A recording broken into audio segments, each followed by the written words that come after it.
You are listening to Insights from the Conference Board. Hello, my name is Sanja Haas, and I'm the Human Capital Center leader at the Conference Board in Europe. It's a pleasure to welcome you to this edition of Inspiring People, Inspiring Journeys, a series brought to you by the Conference Board.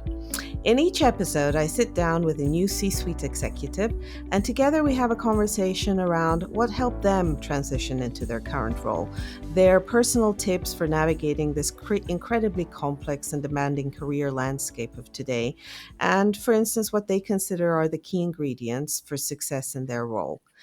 Today, I will be sitting down with Feliciano Gonzalez, CHRO at Holcim, to discuss his professional journey, which we hope will help our listeners gain better insights into what is needed or not to have a fulfilling business and HR career journey.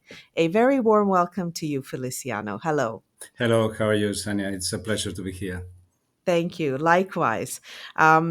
So, Feliciano, let me start by asking you, what business are you in? And can you maybe share one insight about your company, which is not common knowledge?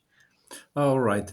Holcim, it's a building materials company. It traditionally was a cement producer with traditional segments like ready mix, aggregates, asphalts. But then we have turned the company into much broader range of building materials in roofing, insulation, precast products worldwide. And any particular insight, something that clearly that's not a company secret, but that we don't usually read in the news about Holcim. Right. Well, maybe most of what I could see, you will find in our publications, but maybe the one point is that we have an exciting journey now into the carbonization and green solutions for such an industry like construction. Yes. That's something. Yes, and very, very important, of course, for today's world. Well, then let me focus on you, Feliciano. You're the CHRO, and again, of course, I'm super curious to hear what's it like to be a CHRO.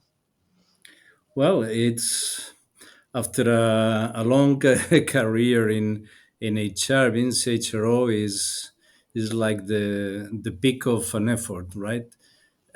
It's it's a position to be closely involved in the evolution of the organization, the company, in the broader possible perspective, and be part of it. It's like being part of a great story. That's how I see the role. It's not only Mhm. about HR from the technical point of view, but in a broader sense about people, organization, and society. So that's how I see the role. Wonderful. Yes,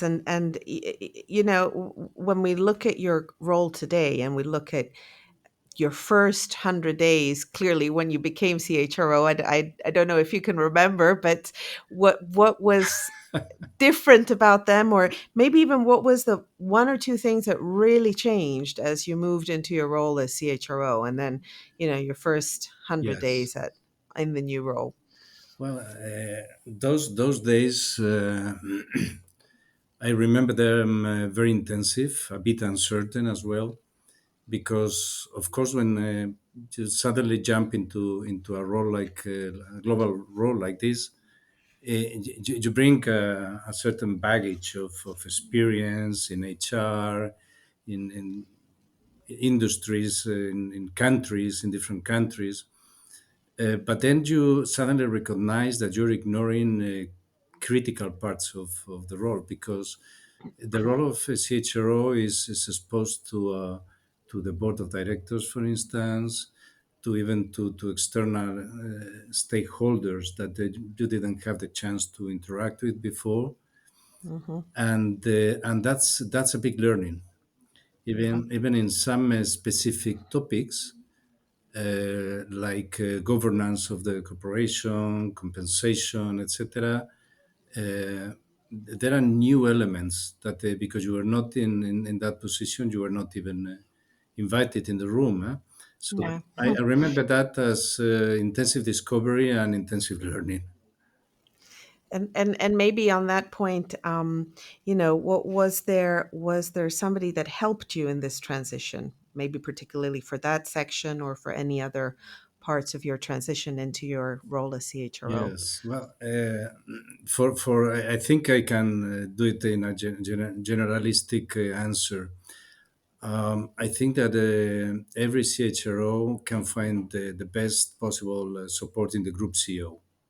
So Mm, you really need the group CEO to guide you through that, because of course you can learn from practices, from external inputs, learnings, but it's really how the role is expected to evolve in this specific moment, in this specific management setup. That's why I think that it's critical, the role of the group CEO in that mhm, onboarding. But I want to highlight also the interaction with other colleagues, mhm, who are already CHROs or who were CHROs, how they share this experience, that is the same experience, is very valuable. I should mhm. have been faster in that respect, but I turn it into my advice to any colleague. Interact with them as soon as you can, and use the channels or platforms you can have at your hand to have access to them. Thank you. Thank you for sharing that learning and that great insight also for our listeners that are of course wondering about this step. Um, now, if we look a bit, if we go back a bit in your, your own professional journey to your path to CHRO, what were some of the key formative milestones in your career that you can share with our audience? Learning ones, eh? Mm-hmm, Well, if I try to summarize, I think that are closely related to experiences, mm-hmm. and to harsh experiences. Hmm? Yes. Those kind of challenges that suddenly you were put inside, or that you had to face, never easy. But I can remember all like very intensive learning moments, and that's more related to an attitude of learning. Mm-hmm, mm-hmm, Not to get desperate into the so many difficult challenges that you find down the road, but take them as a learning, and get the best from them, whatever is the outcome, but mm-hmm. get the learning from it. I remember my first job in HR. I was a young labor lawyer, and I joined the IT company. And that was quite long ago. And I was sent 1 week afterwards. I was taking a plane and going to one of our plants, manufacturing modems, computers, printers, and I was sitting there in a room with the works council of that plant of around 800 people to negotiate the union agreement. It was my first time I was doing something like that, because you study all that, but you don't experience that face to face. Mm-hmm. And then I discovered that I had no clue. I said, well, but I've done my law studies, everything. I said, well, but this is a different story. This is the applied knowledge. This is real life. Huh? Mm-hmm. And then experiencing that real life, that was a great degree. Eh? And that Mm-hmm. happened all the time, and it's still happening. As you're asking Yeah. me. Yeah. So, there's so many experiences that we make, and when you look at those and you say, okay, so I understand that your experiences, the learning points. Was there something else where you can share with our listeners? What were ingredients for how you consider success for yourself, or even some watchouts that we can share? Success for myself. Mm, There is always, yeah. It's. I think that I had a feeling of having been successful in something when I was having the feeling of closing a Mm-hmm. challenge, right? Mm-hmm. And the closing means that there are a number of people around who say, okay, fine, that are satisfied. It's not your only person unilateral win. It's a Yeah. kind of shared sense of having done good for a group. Mm-hmm. Eh? So you sign something and it's good for a number of people. It's not for you. But that's probably the personality of each one. But I would take the opportunity, Sanya, to say that I see the CHRO role not as a protagonist of the scenery. Yeah, it's not. You shouldn't be the main character in the film. Eh? Mm-hmm. You need to be more facilitating that a number of actors shine on stage. Eh? Mm-hmm. And when I saw that and I felt that I had contributed to it, that was a successful feeling for me. Mm-hmm. Yeah? So Great. it's not Yeah. to have all this part full of medals, Yeah. heavy medals. That shouldn't be the ambition. But see Mm-hmm. how people can wear medals, and you had an input into that. Mm-hmm. Wonderful. And Feliciano, any watch outs as you think, of your career journey so far? Anything that you can sort of share with our audience in terms of, that this is something that to be cautious of or to think Mm. about? I mean, clearly your point about not being the diva Yes. or center stage, Yeah. Yeah. it's a positive tip. But any watch outs where you say, Yes. oh, Yes. hmm, In the HR, let's say, career path, yes, yes, in CHRO, but I get back to that. Arrogance is a killer. mm-hmm, Eh? mm-hmm, So not having the mature capability of listening, mm-hmm, understanding, adapting to the so different types of people you have to interact with, mm-hmm. and be the right speaker, the right partner for each of those different typologies of stakeholders that you have to meet. Eh? So that's fundamental. That's a Mhm, mix of listening. That's a mix of modesty.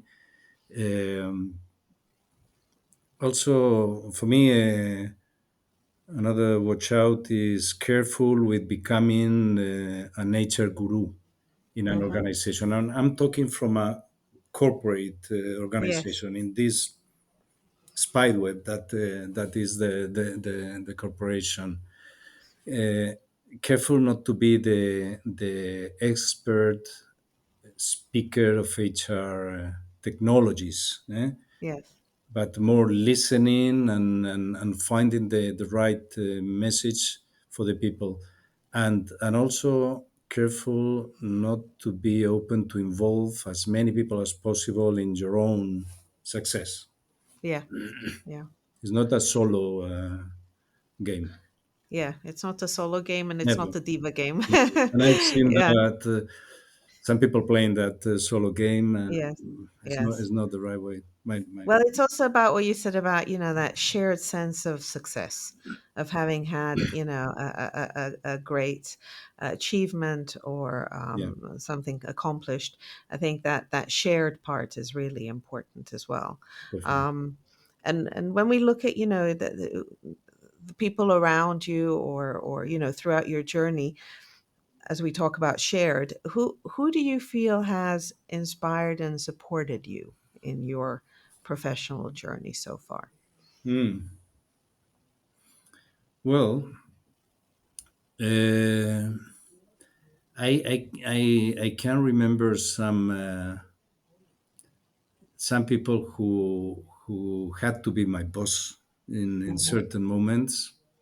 I have been reporting to at least two big blocks of managers with different seniority levels. Yes. Some of them who contributed with me because I reacted and took it as a learning, and some others Hmm. who were inspiring. Hmm. So really, that's a great source of inspiration. Someone you Mm-hmm. work for, some peers you work for. I can remember that as really an energy source for me. Then I've met a number of colleagues in the HR world who have been helping, but also inspiring, giving ideas and Mm-hmm. sharing the excitement of this career as well. In my case, is people that I found like providers of learning Mm-hmm. that I took them as really milestone in this inspirational point of view. Yeah. But again, it's a bit of an attitude to interact with people and find the learning possibility in each of them. Sometimes it's easy, sometimes it's impossible, Mm-hmm. but sometimes it's really inspiring. Yeah. And that sort of, when I hear you speak, it also, for me, the automatic assumption I make is this incredible importance of role modeling and role models. And and I'm especially thinking of our young talent coming up the HR pipeline. Mm, mm. Is there something, beyond having great role models, of course, is there some other advice you can give them in terms of do's and don'ts as they think of their own career, as they think of progressing in the next 20, 30, maybe even 40 years, depending on how long we all have to work? Um, any advice for a young talent? Yes, yes. My advice is that they make their efforts in accumulating knowledge about people in the sense of interacting with different types of people all the time. And for Mhm, that, I recommend to be open, great listener, mhm, tolerant, accepting differences, all the diverse typologies of people that they will find, because the best capital that they will collect is how they get to know people easily. How can mhm, they read the personalities of people through having experienced very diverse types of people in different jobs, in different circumstances. Mm? right, That will help them to to help others in different moments of their own profession or their own lives. mhm, So having that sensitivity is what I would recommend them. And of mhm, course, there are some technical aspects to know. No, you need to know how to hire someone, how to manage a payroll, how to negotiate, how to define a bit of a strategy of HR, etc. But all is based on how much you know people and how you can connect those dots into your organization with the people you have. mhm, mhm. That, Yeah, and this, as you say, the learning curve and the best capital in terms of developing expertise in people and organization. Um, how how do you see this part, or how do you see in general the HR function developing? If we take a futuristic look, 5 to 10 years, do you see it very different from what it is today, the function itself? yes, yes, yes, yes, yes, and of Mm-hmm. course, I wouldn't say dramatically different, but a few generations from the moment I started have gone through it, and each generation brings improvement Mm-hmm. because every generation is better than the previous. That's for me. That's a principle of is my belief. So the function today is way better than it used to be Mm-hmm. years and years ago. First, we have access to information and technology that is way better and broader. Now, the what we understand by um, data analytics, data management is completely different. It's a different universe.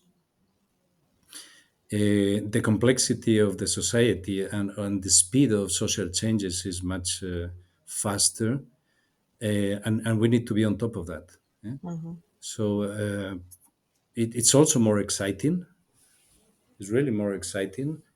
Can go to from a low valley to a high peak in a record time and planned.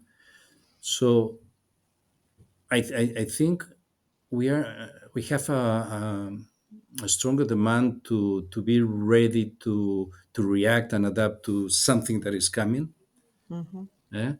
And that means that even the traditional planning activity sometimes is helpless. You cannot plan Hmm. for too long. To give you an example, this career planning or succession Yeah. planning that you used to do, I mean, you cannot plan for more than the coming year or 2 years. The rest Yes. is science fiction that you entertain yourself with. Hmm. So you need to be much faster, and to be much faster and reacting, even improvising reactions for the business, the organization.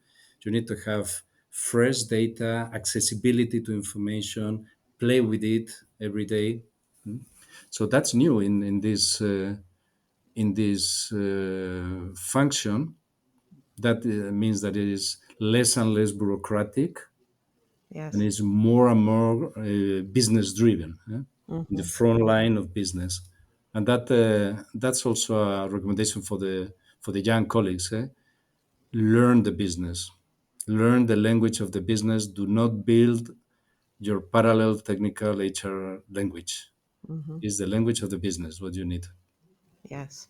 Yes, and I can definitely echo your thoughts on that, because what I've seen developing in the last probably 10 to 15 years is a much closer link to the business, a symbiotic, not this is HR, this is the business. It's, you know, there is a much bigger emphasis on how HR creates value and helps the business, Yeah, of course, also accomplish the results, that we're all in the boat together at the end of the day. And this link to the business is incredibly important. yeah, Which sort of brings me to my final, very curious question, which is, given the link to the business, the expertise of the function and people and organization, is this a distinctive role that, in the sense that we will see more CEOs in the future coming from the HR pipeline? What do you think? yes. It's happening. It's happening.